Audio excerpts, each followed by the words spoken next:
हमें आज तक पता नहीं चला देवेंद्र नायक जी कि ये जो रावण को मारा जा रहा है यहां से जलाने के लिए, तो मारने वाला रावण है कि जो जल रहा है वो रावण है। बड़ा कंफ्यूज रहता हूं, ये भारी कंफ्यूजन है मेरे जहन में, क्योंकि जब रावण की वृत्ति देखता हूं, जब दुर्योधन की प्रवृत्ति देखता हूं, तो वो सारे मिल जाते हैं। दुर्योधन की प्रवृत्ति क्या थी? एक दिन मैंने बताया था। दुर्योधन कौन है? दुर्योधन वो है जो भरी सभा में अपने ही घर की बहू को नंगा कर रहा है, अपने भाई से कह रहा है खींच दे इसकी साड़ी, कर दे नंगा इसको। और उसे दुर्योधन की जब इसकी मां ने कहा कि एक दिन तू नंगा होके मेरे पास आ जा, मैं पट्टी खोल के तुझे देख दूंगी तो तेरा सारा शरीर वज्र का हो जाएगा, तुझे कृष्ण भी नहीं मार सकता। पर जब दुर्योधन आता है तो कहता है इतने बड़े हो गए एकदम नंगा कैसे जाएं? लंगोटी पहन के गया, और फिर यही जगह बच गया, मार के भीम ने तोड़ दी जंघा। जो दुर्योधन भरी सभा में अपनी घर की बहू को नंगा करा सकता है, वो दुर्योधन अपनी मां के सामने नंगा नहीं जा सकता। ये कौन सी वृत्ति है तुम्हारी? दूसरे के फटे हुए कुर्ते में उंगली डालकर जर्र से फाड़ देना, ये सबको आता है। पर जापान में जब विवेकानंद गए और बैठे किसी बस में कहीं जाते थे और एक सुई डोरा लेकर कुछ सिलता था सीट को, विवेकानंद ने पूछा बस के कर्मचारी हो? बोला नो। तो आप कौन हो? केयर टेकर हो? बोला नहीं। बोला मैं इस देश का एक नागरिक हूं। तो क्या कर रहे हो? बोला ये फट गई है, किसी की उंगली लगेगी तो और फट जाएगी, हमारे देश की संपत्ति है, हम इसे नष्ट नहीं होने देंगे। विवेकानंद ने कहा जापान प्रगति नहीं करेगा तो क्या भारत करेगा, जहां के रेलवे के गुसलखाने में मग भी जंजीरों से बांध के रखे जाते हैं। साहब ये हमारी नैतिकता है। मेरा भारत महान, चाहे लाखों के लाखों बेईमान। किस बात का महान? बाएं हाथ से उठाकर मग्गा से जो काम करना चाहते हो उसे भी जंजीरों में बांध के रखना पड़ता है तुम्हारे ही देश में, और तुम कहते हो मेरा देश महान।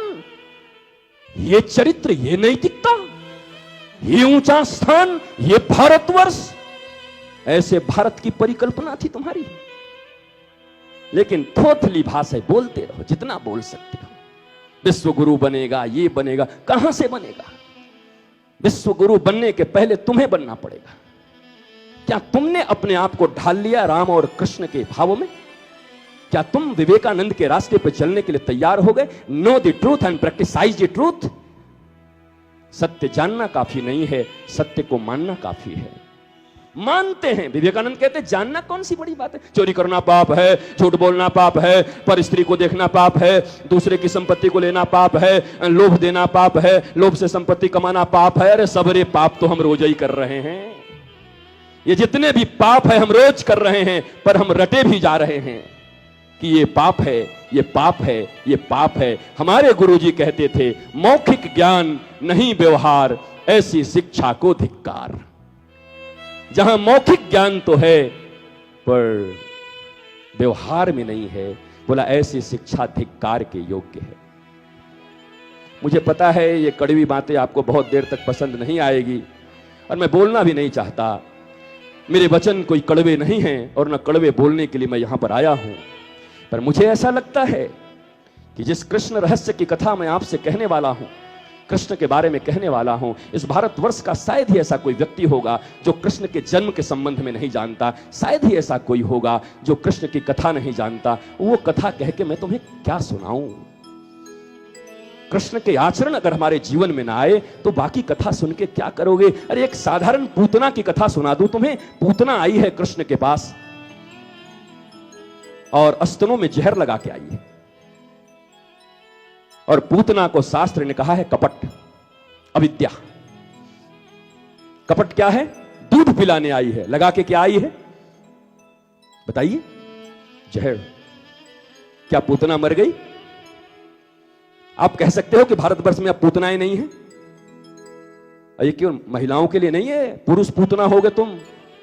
जिसके जीवन में ऐसी कपटता होगी, मुख में राम बगल में छोरी, वो सब के सब पूतना भी जिंदा है कि नहीं? आप कहते हो पूतना मर गई। कब मर गई साहब? मुझे तो पता नहीं चला।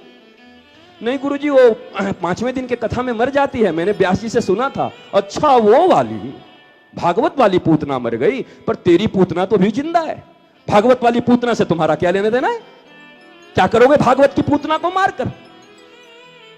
पर हम रामायण के रावण को, भागवत के पूतना को मार के 2 मिनट के लिए डांस करके, नाच के, पांडाल में हंगामा मचा के, अबीर गुलाल उड़ा के, खिलौने बांट के और दान दक्षिणा दे के पंडित जी को इति Shri I am a religious man, मैं धार्मिक हूं, धार्मिक हूं।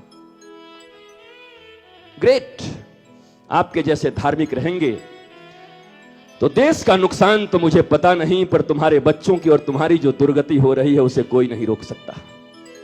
तुम देश के लिए नहीं जी रहे हो। आज प्रत्येक माता और पिता देश के किसी कोने में मैं जब जाता हूं, मेरे पास आते हैं तो देश की कोई बात नहीं करता। सब कहते हैं गुरुजी वो बड़ा बेटा बात नहीं सुनता, पत्नी भी उसी के पक्ष में रहती है, और ये जो सासू माँ है ना, यही घर में आग लगाती है मेरी। ये प्रायः प्रॉब्लम्स। अब उनके ऊपर देश का पूरा सिस्टम सुधारने का जिम्मा है। कैसे सुधारोगे भैया, क्या करोगे?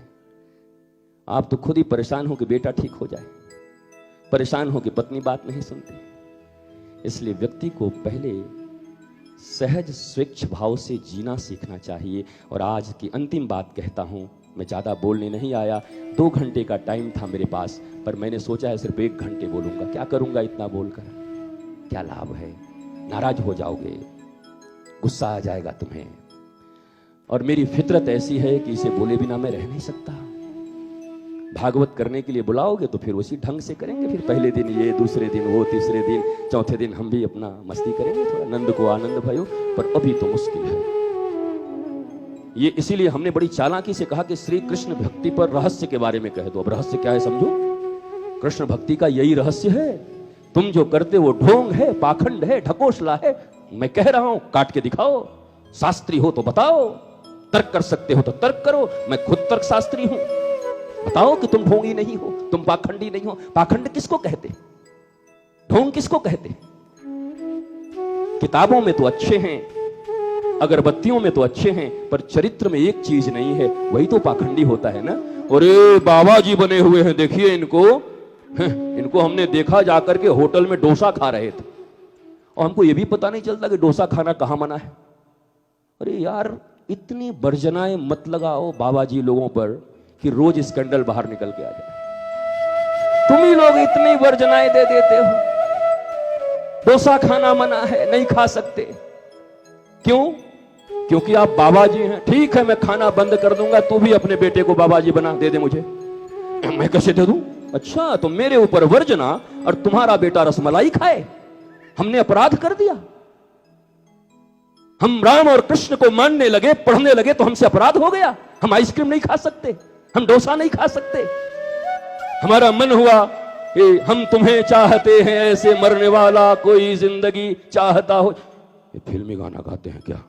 यही सब सनातन धर्म का नुकसान कर रहा है। वारे सनातन धर्म के झंडा उठाने वाले लोगों, सनातन धर्म का नुकसान, हम तुम्हें चाहते हैं ऐसे, मरने वाला कोई जिंदगी चाहता हो जैसे। इससे नुकसान होगा कि अगर राम जी के लिए कह दो तो राम जी उठा के गले लगा लेंगे कि हाँ, हम ऐसे ही लोगों को चाहते हैं जो अपनी जिंदगी की तरह मुझे चाहते हैं। फिल्मी गाना है। या आप ज्ञान मत दीजिए, अपने जीवन में झांकिए।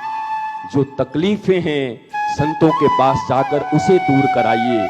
अगर उनके पास कोई सॉल्यूशन है तो पूछिए कि क्या मेरे प्रॉब्लम का कोई परमानेंट सॉल्यूशन है आपके पास। और आपको लगे है तो बात करो, वरना संतों की कमी कहां है? बहुत संत हैं, आप जाते ही कहां हो, पर आप भी तो ढूंढते हो। मेरे मन के लायक आज तक कोई संत नहीं मिला, इसलिए मैंने गुरु नहीं बनाया। अब जरा उनके मन का ऑपरेशन कर दो, कैसा है? भगवान न करे कि तुम्हारे मन के लायक कोई संत हो। मैं राम जी के चरणों में प्रणाम करता हूं, हे राम जी, ऐसा संत पैदा मत करना कि उसके मन से उसका मन मिल जाए। तुम्हारे मन के लायक संत होगा, अरे जिन मन में कीड़े पड़े हुए हैं, जिन मन में न जाने कितनी कितनी गंदी बातें रखे हुए हो, उस मन में कितनी तुम्हारी ईर्ष्या है, पीड़ा है, चाहत है, रुपए की दरिद्रता है, हत्याएं हैं, पता नहीं क्या क्या है। हमारे मन के लायक आज तक कोई गुरु मिला ही नहीं, इसलिए हमने बनाया नहीं।